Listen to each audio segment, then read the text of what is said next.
What is good, Jets fans? Some kind of breaking news this morning with the New York Jets. They decided to release Xavier Gipson. Now, as you all know, you watched the game on Sunday. He had a costly fumble, potentially costing the Jets the win in a critical moment. And my thoughts on this is that it sends the team a message. Now, Aaron Glenn preached a lot of accountability, and even after the game, he said the same thing. That, players who were going to cost us games were not going to be on the field. And I think that sends the right message to the rest of the team. And you can argue that Gipson probably shouldn't have been on this team to begin with.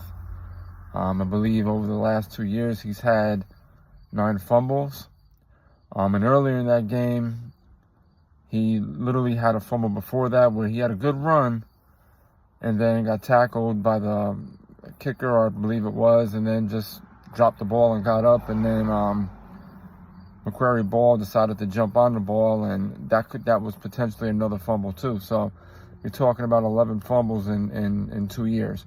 So that could possibly now elevate Pritchett, who a lot of fans were high on to begin with in the preseason, to be in that role. Then you also have Arian Smith, who could possibly return some punts, some kickoffs. So I like the move. Again, it sends a message of accountability to where if you're not holding up your end, if you're not doing the right things, you're either going to sit or you're going to get cut, which is great. We haven't seen this in a long time, especially with Salah, which was like a camp, club med,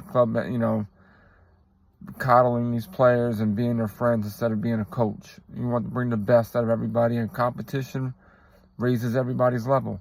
So that's a good thing. We got Buffalo this week.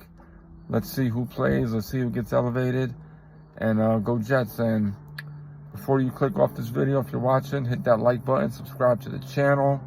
I'm going to try to do more breaking videos, some post-game reactions, some pre-game opinions, predictions, and let's go Jets, baby.